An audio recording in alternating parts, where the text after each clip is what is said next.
Welcome to the Atlanta Consortium Virtual College Fair. Thank you for joining us. A few housekeeping announcements before we get started. You can use the Q&A button on your screen to type your questions to our presenters at any time. Your camera and microphone are off so the panelists cannot see or hear you. And this is just one of many different sessions happening as part of this college fair, so please do sign up for additional sessions. The presentation is being recorded and will be available in about a week at strivescan.com/Atlanta. And now I'd like to turn it over to our presenter.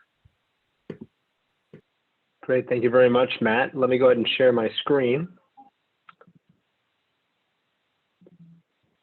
Perfect, and let me just make sure that I'm sharing the right screen. Give me just a second here. All right, terrific.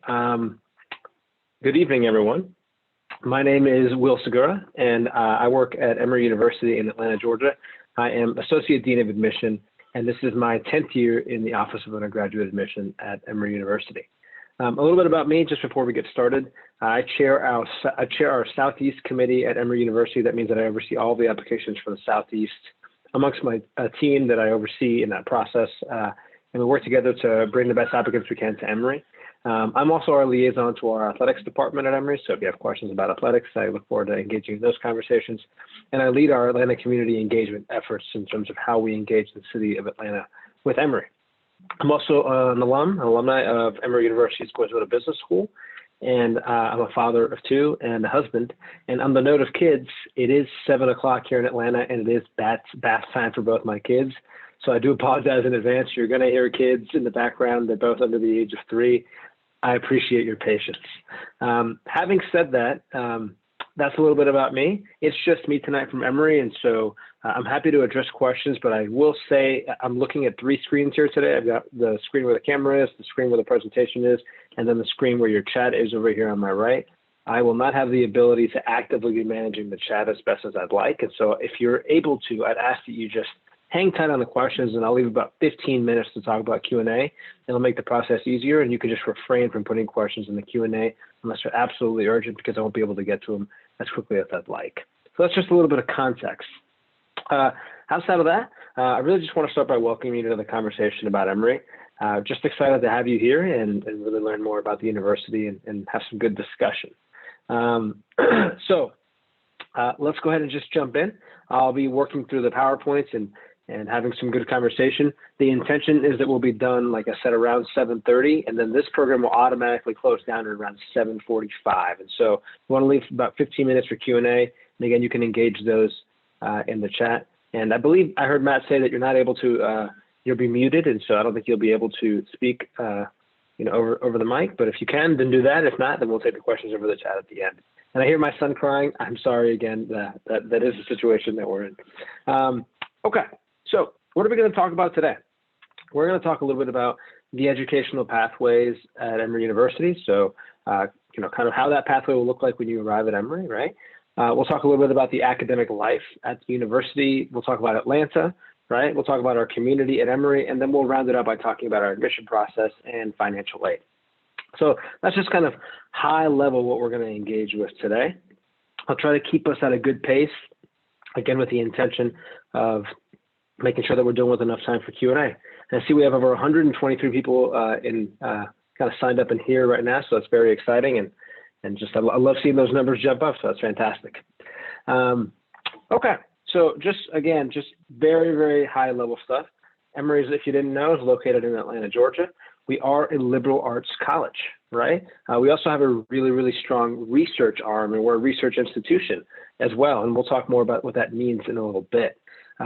We're well known for a lot of different things on campus. Specifically, one of the things I'd like to mention, things like healthcare. So think about the School of Medicine, the School of Nursing, the School of Public Health, the Centers for Disease Control, which are headquartered on our campus. There, we're just talking about healthcare, right?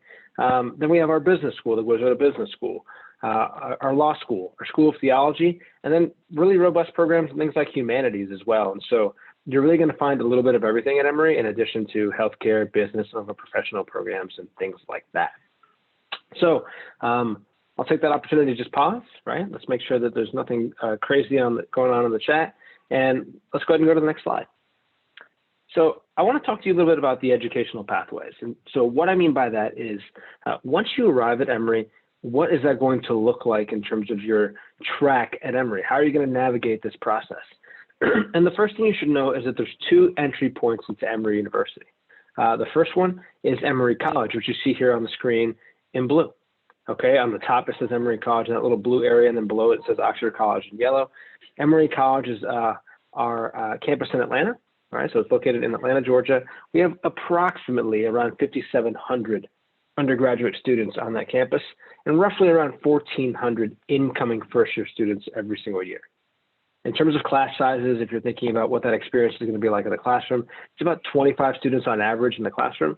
And it's a 4-year experience on the Emory College campus.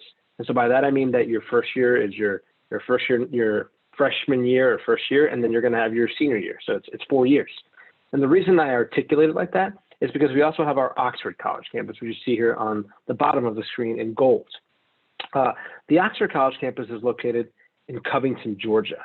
And so that campus has approximately 1,000 undergraduate students in comparison to the 5,700 that we talked about at Emory College, right? So there's a difference there.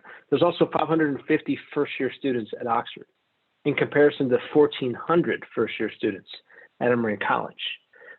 The average class size in terms of what that experience will be like at Oxford is going to be approximately roughly around 20 students, right? Give or take a little bit here or there. So both campuses will be small in terms of class sizes, right? And the big difference here you want to know about is the Oxford College campus is 2 years. Okay, so it's a 2-year program. After 2 years, you automatically transition to the Emory College campus for your junior and your senior year. So let me repeat that again. Okay, the Oxford College campus, you're there for 2 years. After those first 2 years, you automatically transition to the Emory College campus for your junior and your senior year. So this would be no different than starting at another school for 2 years and deciding to come to Emory, or starting at Oxford and coming to Emory College. We're going to see no difference in terms of a transcript or your degree. You're still graduating from Emory University.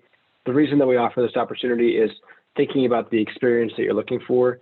Our students at Oxford truly, we believe, are leaders as soon as they walk into the door on campus. Right? They have the opportunity to be presidents and vice presidents of their clubs and organizations.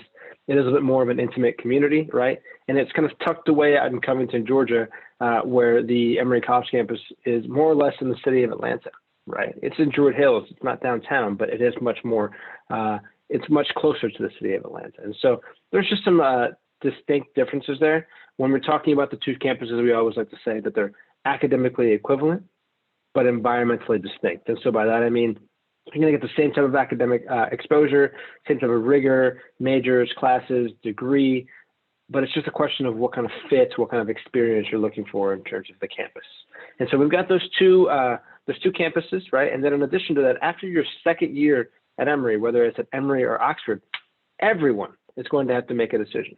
And that decision is going to be, do I want to pursue a degree in business at Emory University, or do I want to pursue a degree in nursing at the nursing school? Or do I want to remain in the college, in the liberal arts college, and focus on something related to liberal arts? So you have 3 options at the end of that sophomore year: business school, nursing school, or remain in the college. It's kind of one of those 3 paths that you can choose. You do have to submit an application to the business school and to the nursing school, and typically the acceptance rate to those programs is above 80. It's like 75 to 85% acceptance rate. So that does mean that it's not guaranteed, right? But it also means that it is a highly favorable admit rate. And as long as you're doing all the things that you did in high school, in college, you're not going to have any issues in terms of being admitted. You'll take all the prerequisites, and you should be competitive as long as you're doing all of those things. So that's kind of a broad overview of the educational pathways going into Emory.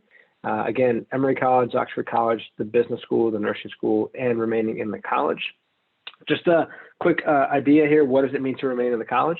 Essentially, any of our majors and minors that you see on campus that are not business or nursing are going to be in the college. So that would be pre-medicine, that would be anthropology, that'd be political science, that'd be chemistry. I mean, it could be a variety of things.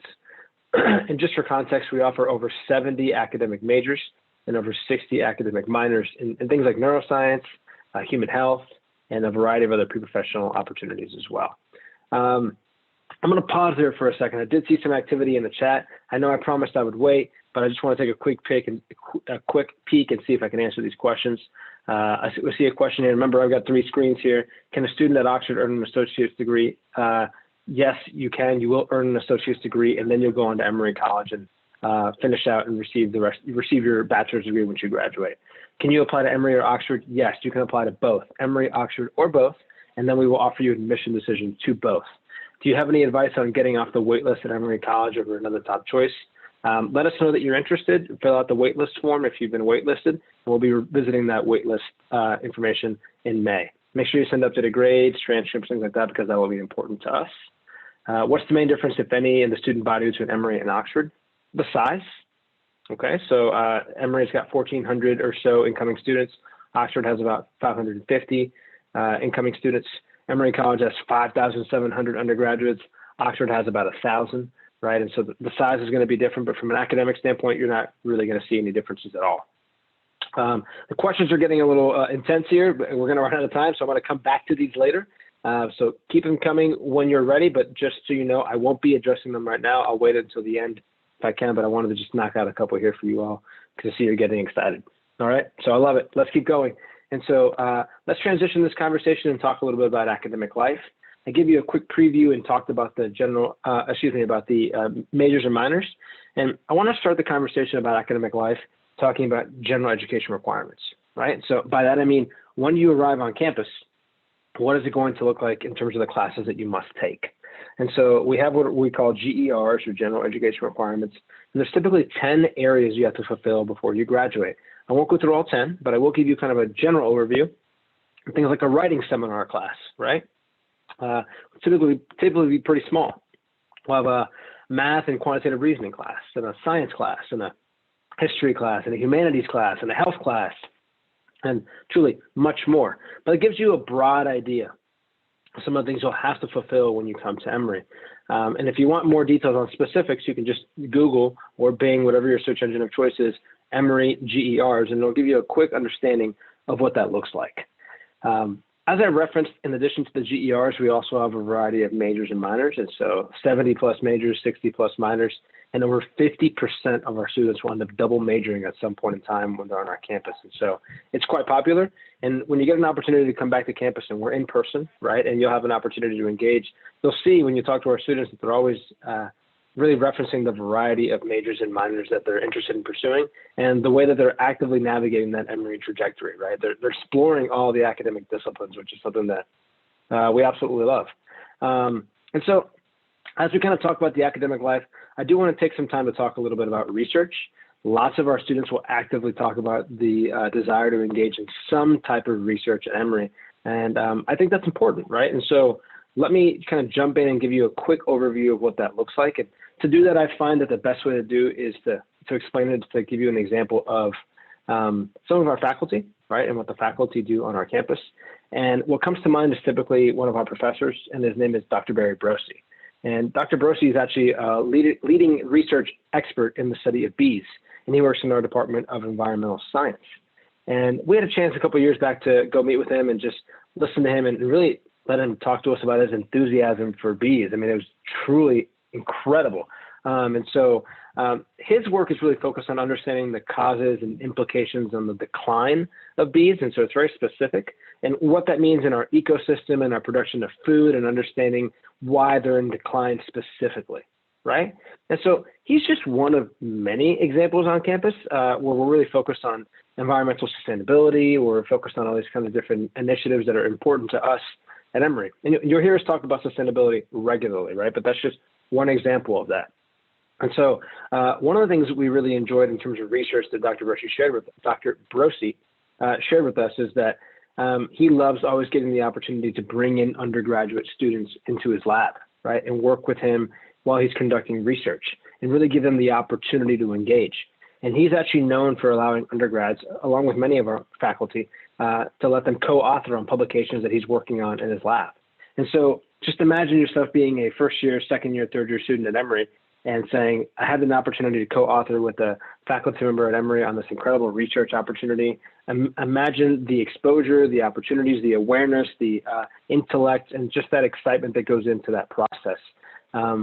It's incredible, right? And this is not an isolated incident where one faculty member says, yeah, you're going to have an opportunity to do some research here or there. This is something that comes from the dean of the college, Michael Elliott, that he says to us very clearly that this is very important to us at Emory, that our undergraduate students have an opportunity to be actively engaged in all kinds of different research, and that we're really focused on the undergraduate experience. So not only Dr. Bercy, but our faculty are really those who practice what they preach, and they really have an opportunity to engage the undergraduate community in this incredible experience at the undergraduate level. So it's something that we love, right? They're really intentional about investing in undergraduate students, and that's why we're glad that you had an opportunity to kind of connect with us today and hear more about it. As I understand, you are located in the city of Atlanta, right? So, I'm not going to tell you too much about the city of Atlanta because likely you know a lot about it. But we do want to talk about Atlanta because this is our home, right? This is our backyard. This is where we are. It's an incredible city, and we want to make sure we highlight some of the great things about it. And so, as you know, we're home to the busiest airport in the world here in Atlanta. Over 80% of U.S. airports are within a 2-hour flight. So whether you're getting out of the city, coming back into the city, this is a metropolitan environment. Of course, we have terrific weather. Today is not, I guess would be the exception, right? Today was not a great day for weather, but most days, incredible weather, right? We have all seasons, mostly here in Atlanta. Incredible food, incredible neighborhoods and communities, whether you're in town or out in our suburbs, and incredible diversity in the city of Atlanta. And if you're thinking about professional opportunities and internships and things like that, we're fortunate to have the third largest concentration of Fortune 500 and Fortune 1000 companies headquartered all throughout Metro Atlanta. And so companies like Coca-Cola and Home Depot and Delta and UPS and CNN and Porsche and Mercedes-Benz, they all have got headquarters here in some capacity, whether it's North American or their actual headquarters here in the city or the Metro of Atlanta. So that's something we're really proud of. And when you think about opportunities for students to be engaged, right, it's incredible. And the jobs keep coming. I just read recently Microsoft and Google are both heavily investing in Atlanta in the next couple of years. It's not stopping, right? This is the place where companies want to be for multiple reasons. And so what a great place to be with such a collection of great institutions, community, neighborhoods, et cetera. So really proud of that. And that's something that we love when we're talking to our students, to really highlight the city of Atlanta. Let's talk a little bit about the campus community, give you a sense of that. I'll just be brief on this because I'm sure more questions will come up in the Q&A, but my intention here is just to give you kind of a high level overview of the community, because it will be difficult to give you a thorough presentation on that with the time that we have. But just to give you a taste, right? About 70% of our students or so are coming from 85 different nations across the world. So we really like to think that this is a global community on campus. And I grew up in Metro Atlanta. I grew up in Gwinnett County. I went to high school in Gwinnett County. And I remember thinking about going to college at the undergraduate level and really wanted to make sure that I wasn't going to high school 2.0, so to speak, right? And everyone has a high school 2.0, no matter where it is, no matter what college it is. And I remember engaging with a variety of students at Emory, and I just drove into one of the parking decks. I remember seeing license plates from everywhere. And then talking to students and saying, wow, there's students literally from all across the country, all across the world here on this campus. How is that possible? It's amazing to see all this diversity, geographic diversity, specifically in that environment, right? And so it's really incredible and something we're really proud of. We do have students from all 50 states, including Washington, D.C. and Puerto Rico.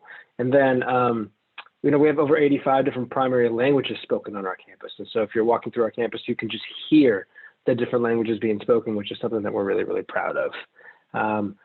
32% of our students are underrepresented on our campus, and we would identify underrepresented as Latinx, African American, and Native American as well. And so something that we're really, really proud of, that Emory is not only diverse geographically, but diverse ethnically as well, and socioeconomically and financially and culturally and sexual orientation and academic interest. Diversity is important to us. And then finally, there's over 30 recognized religions and religious organizations on our campus. And so really a place where we want to make sure that you have an opportunity to practice the way you want to practice, however you see fit. So we just really believe at our core that it's important to be surrounded by people who truly think differently than the way we do. And that's why diversity is so important, right? And one of the ways that people get to exercise that is through our clubs and organizations. We have over 450 clubs and organizations on our campus. When you arrive on campus at the beginning of the year, you'll see this huge clubs and activities fair in non-COVID times. And it truly is amazing all the opportunities students have to be engaged in this process. Okay, let's take a breather. We're going to switch and talk about the admission process, but I'm going to take a pause and look at the chat real quick. Again, just to remind you, it's on my right. I've got 3 screens, so I'm going to look away and see if I can answer some questions from the chat. Okay, let's see. I'm just going to make sure I've addressed some of these already.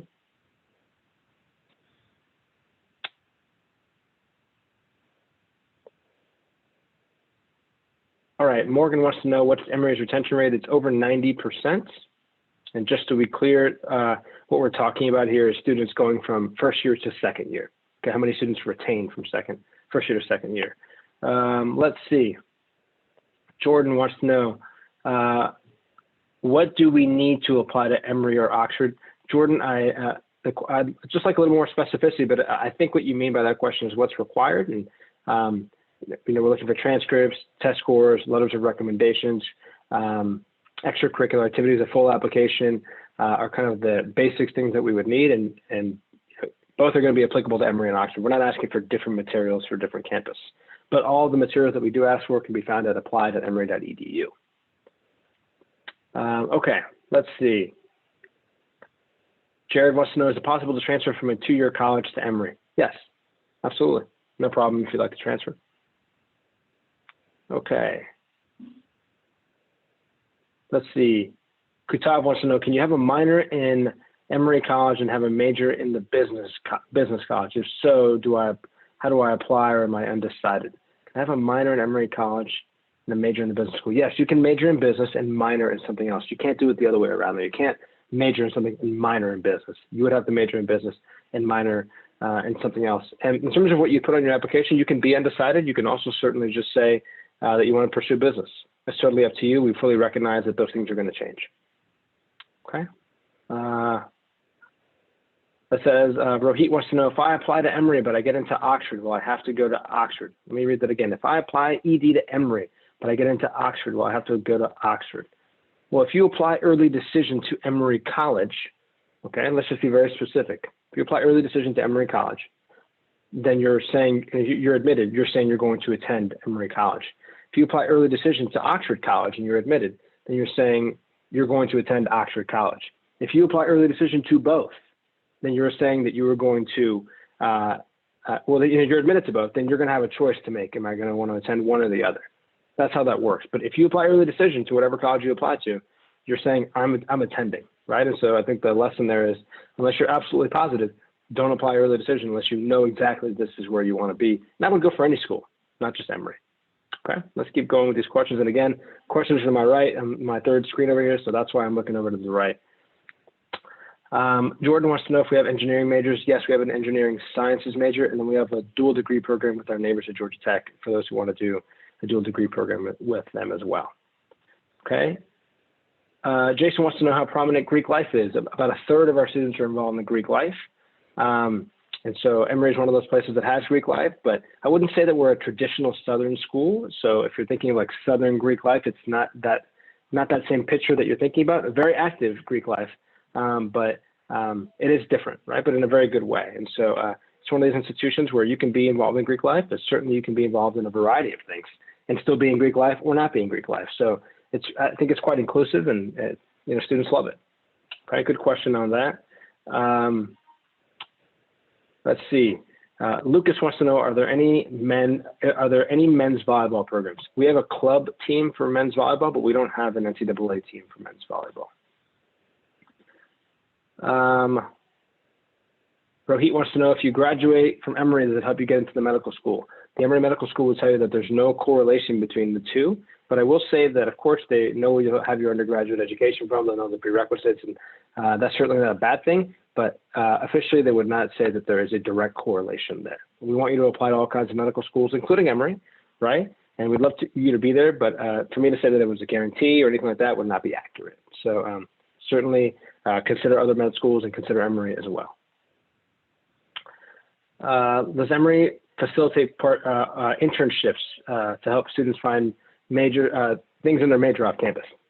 Absolutely. Whether it's at the business school or in the college, there is all kinds of activities through the Career Center that we're going to help you facilitate that. What I'll say is you have to do your part, right? They're not going to spoon feed it to you. They're going to give you all the resources. You're going to have to come to campus, work on your resume, practice interviewing, do your STAR technique, right? Situation, task, action, results as an interview technique, right? And you'll go through that process and they'll connect you with the recruiters and have a good opportunity to engage. We're fortunate to have a variety of recruiters come to our campus. It's truly incredible, right? And we're fortunate to be in Atlanta with all these organizations. And so, yes, they help very much to facilitate that. Okay, I'm going to stop there. I know there's a ton more questions. I'm going to keep talking about the admission process, and we'll go back to these questions here in just a second. Okay, and so let's talk about our admission process, our holistic review process, and how it works. And I want to start off by saying that we're fully aware that right now we're in the midst of a pandemic, and looks like hopefully we're on our way out of that. But still, it doesn't mean that the past year has not been challenging in a variety of ways, whether we're talking about logistically, physically, mental health, all these ways. It's just really, really challenging, and it's different, right? And so just know that we're coming into this process knowing fully that things are different and they're much more challenging, right? And so, hang in there, keep doing great work, and know that we're aware. Let's talk a little bit about our application process and the things that we look for when we're reviewing applications.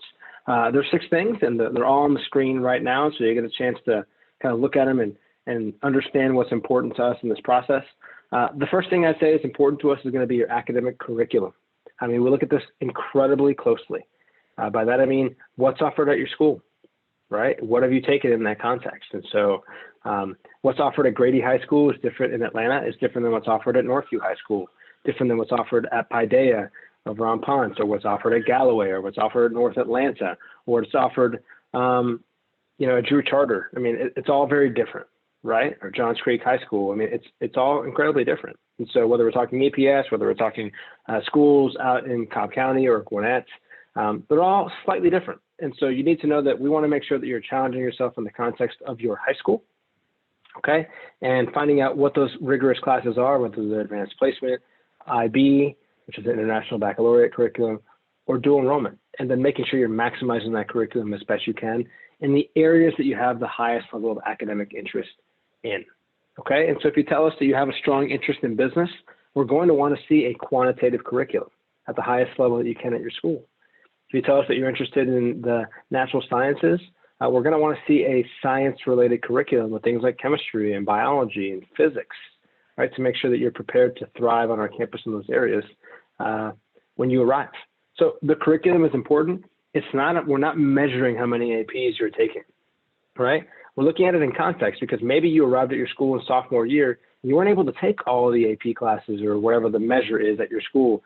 And so we want to see what you took in the context of what was available to you in your scenario, okay? And then the next thing we'll do is look at your grades. We're going to look at your grade point average, and we recalculate GPA for all students that apply, okay? And so when you look at our website and you look at our documents that talk about middle 50% of GPA, you should know that we recalculate that GPA beginning in 10th grade all the way through 12th grade. And so we're looking at academic core classes, and the way that we would define academic core classes would be English, math, science, social studies, a global language, and an arts type of class, okay? And so all of those classes would count for core academic classes. And again, we recalculate grades 10 through 12. And so we're looking at 9th grade grades, but we're not calculating in terms of GPA. So just something to be mindful of in this process. And we use your school's grading scale when we're going through this process. So nothing that I would completely stress myself out in, but some schools are different. And so if you're in Gwinnett or Fulton County, there might be a school that adds 10 points or adds 7 points. Know that we're going to unweigh GPAs and then recalculate those GPAs. And so we look at curriculum, we look at test scores, we look at GPA, we look at curriculum, and we look at test scores. On the test score front, you should know that we, this past year, the cycle that started in the fall and that's concluding now, we were test optional. It was the first year we did it, and it was due to the pandemic. We wanted to make sure that we didn't create any barriers for our students. And so we were test optional this past year, and we are going to be test optional this upcoming year as well. And so what that means is that you don't have to submit a test score. And I'm going to look at the camera and like look right into your into your home with this one and just say, you don't have to submit test scores if you don't want to. It's that simple. People are asking, does it put me at a disadvantage? Is there going to be an issue? There's no issue. There really isn't. So it's up to you if you want to submit the test scores. If you did, great. If you don't, that's perfectly fine as well. It's truly test optional. It's totally up to you if you want to submit that information. But if you submit the SAT or the ACT, which is the exams we would request, we do super score the SAT and we do super score the ACT. And so just some options for you to pursue there. We don't require advanced placement exams or SAT subject scores, but you're also welcome to submit those if you'd like. Again, not required. We also give students the opportunity, shifting gears to more the qualitative side here, to talk about their writing samples in terms of an essay. And I will say we actively read the essays, actively, and we have thorough discussions about them. One of the things that we're looking to identify in the essays is, did the student answer the question? Did they shine in the essay, telling us about themselves and how they're going to contribute to the campus community in a way that's perhaps a little different, right? What's their grammar and punctuation like? You know, one thing that we see often is that when students have really, really poor grammar and punctuation in an essay, it's usually not a good sign, right? Make sure that you're indenting the right way, that you're formatting the right way, and make sure that the content you're talking about is relative to the question that's being asked.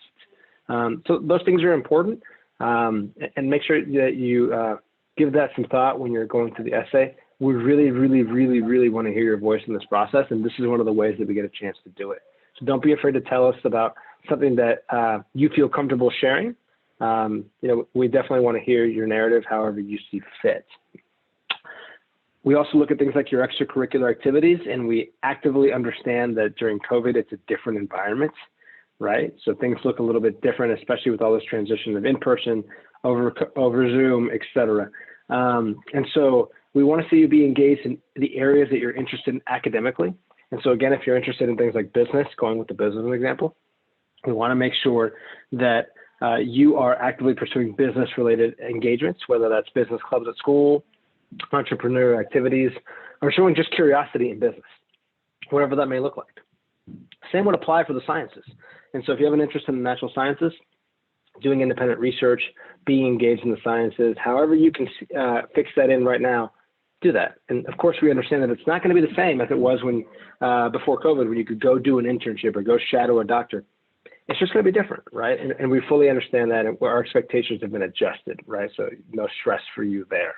And then the last thing we're going to ask for is letters of recommendation. We're going to ask for 3 letters of recommendation, 1 from your guidance counselor at your school, and then 2 from teachers on your campus. Academic teachers in high school is what we're looking for there.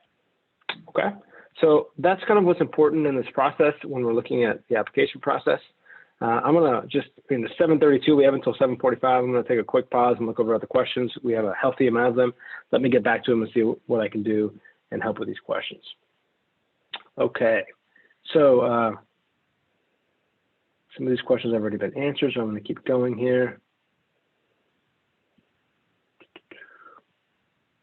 Can we do a double undergrad major if you want to do pre-med in business?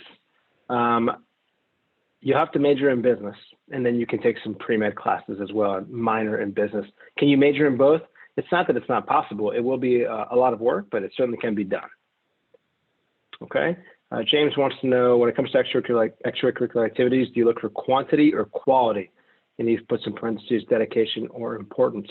We're looking for quality, okay, not necessarily quantity. And so we're looking at how it's quality, it's sure, but I guess it's both. How long have you been doing it, right? And what's the quality level that you've been doing? So if you're doing something for 4 years, but you do it, 1 hour a week, that's not going to be as impactful as something that you do 20 hours a week over the past 2 years, whether it's a job or an internship. And so we're looking for depth and we're looking for quality. So a little combination of both. Good question, James. Let's see.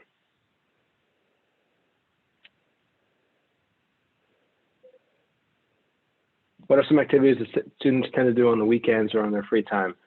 Right around Emory, there's so many things to do, but students love to go into Piedmont Park or go on the Beltline. They love to be involved in extracurricular activities, volunteering. volunteer Emory is the biggest activity on campus, and that manifests itself in so many different ways, whether they're engaging in community service through activities like Start ME, which is one of our micro entrepreneur ventures in the business school, where students can go and help people in the Clarkston community that are starting local businesses and be a resource for them in some capacity, whether they're helping at homeless shelters or being engaged with students in the community, like K through 12 space.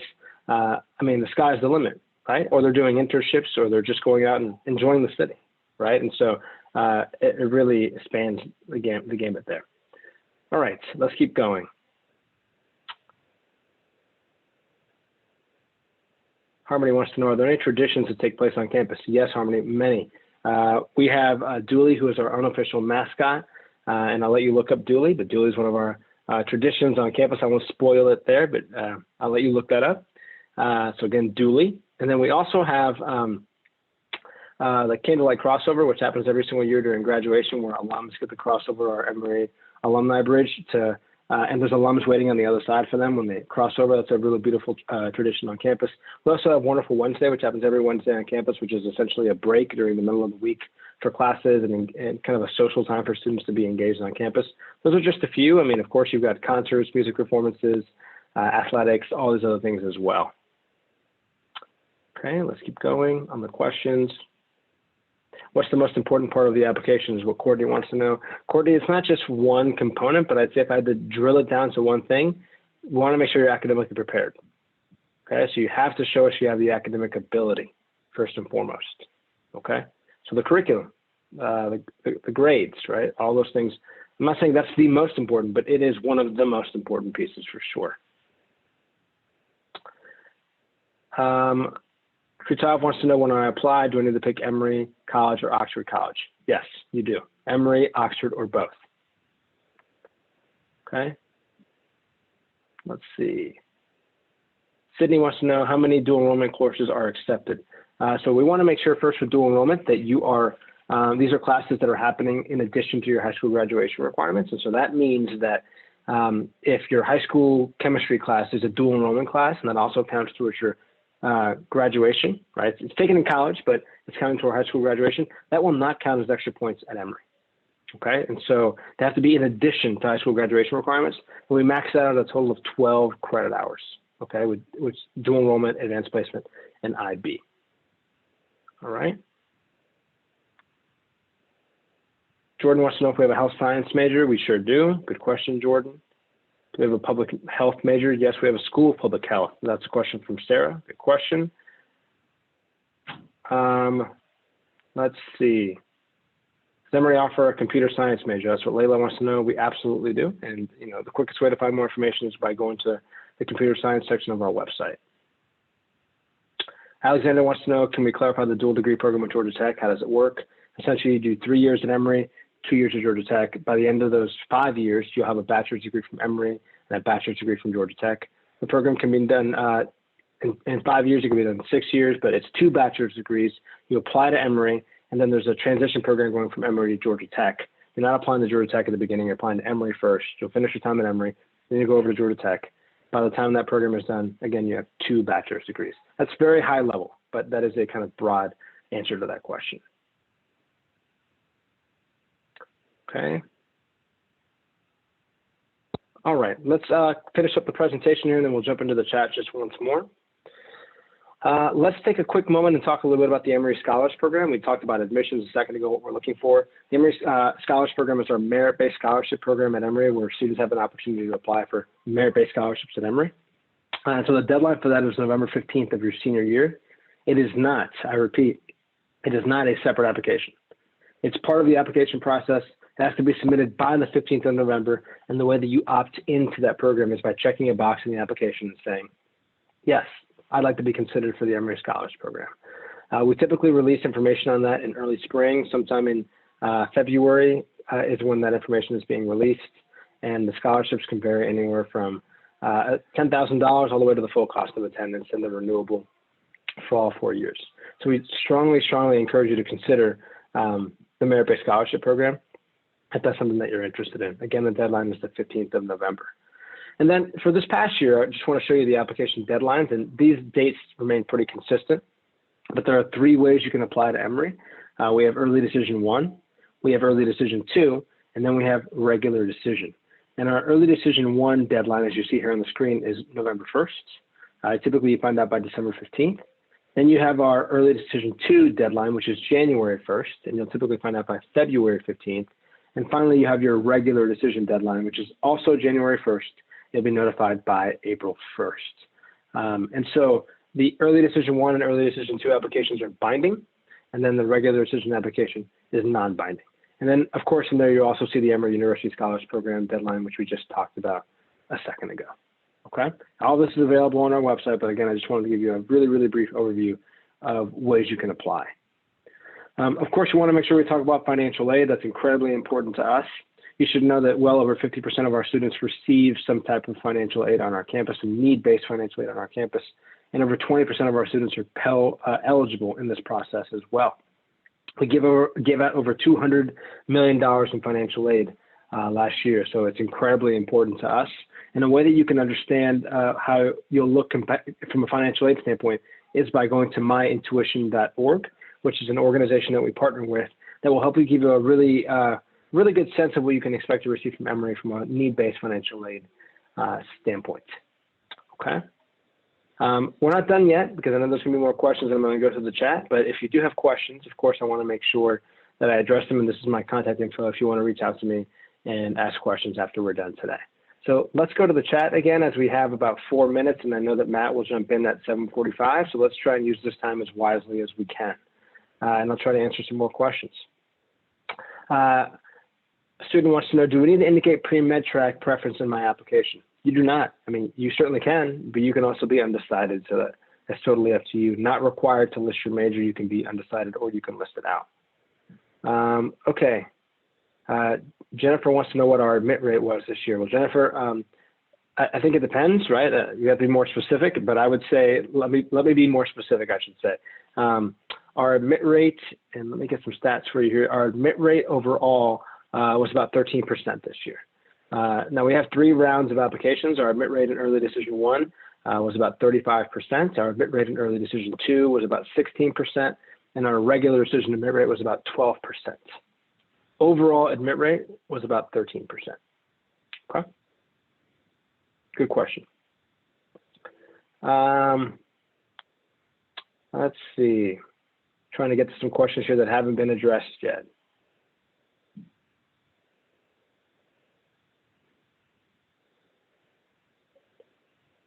Okay. Question from Yajun wants to know why some students are admitted to Emory and why some students are admitted to Oxford are the key factors. We're really looking at fit, honestly. So a student will say, well, I really feel like I'd be a better fit at this campus or at this campus. And so those are kind of the guideposts that we use in the discussion. Do they attend a smaller high school and do they talk about how they want to be in a smaller environment? Do they attend a larger high school and talk about how they want to be in a larger environment? What is their engagement like? Things like that are the things that we're looking for in that discussion. Okay, good question. Linda wants to know, do we recommend an interview for a student? What if they're not in state? Interviews are optional. We offer interviews through our alumni interview program, and you know, we keep them in mind, but it's not going to be the deciding factor. Of course, they're valuable to us. We greatly appreciate our alums and alumni being engaged in this process. It's one of many things we consider. And so if you have a chance to be in front of it, to take an interview as part of this process, then by all means jump in, but it's not required, right? It's totally up to you. And just make sure if you do it that you're prepared for the interview, right? As you would for any other interview environment. Okay. Let's see. Chase wants to know, what if my school gives weighted and unweighted GPAs? And I see Matt there, so Matt, I'll take that as my cue to slow down here in a second. What if my school gives weighted and unweighted GPAs? Which one would you use? We use unweighted GPA. And I'm going to answer one more question, Matt, and then I'm going to pass it back to you. A question from Caroline, do we accept the Common App or do we have our own application? We accept the Common App, the Coalition App, and the QuestBridge app. Again, my information is on the screen. Feel free to reach out to me if you have questions. I appreciate everyone's time tonight, and I'm going to pass it back over to Matt. Matt. Excellent. Thank you so much for that session. A lot of information shared. And thank you to our audience for joining us. When you close this window, there will be a quick 4-question survey that pops up. And we do appreciate your feedback. As a reminder, there are additional sessions happening as part of this college fair, so please do sign up for those. And in about a week, you'll be able to find this session's recording as well as others at strivescan.com/Atlanta. So that concludes this session. Thank you all so much and have a great evening.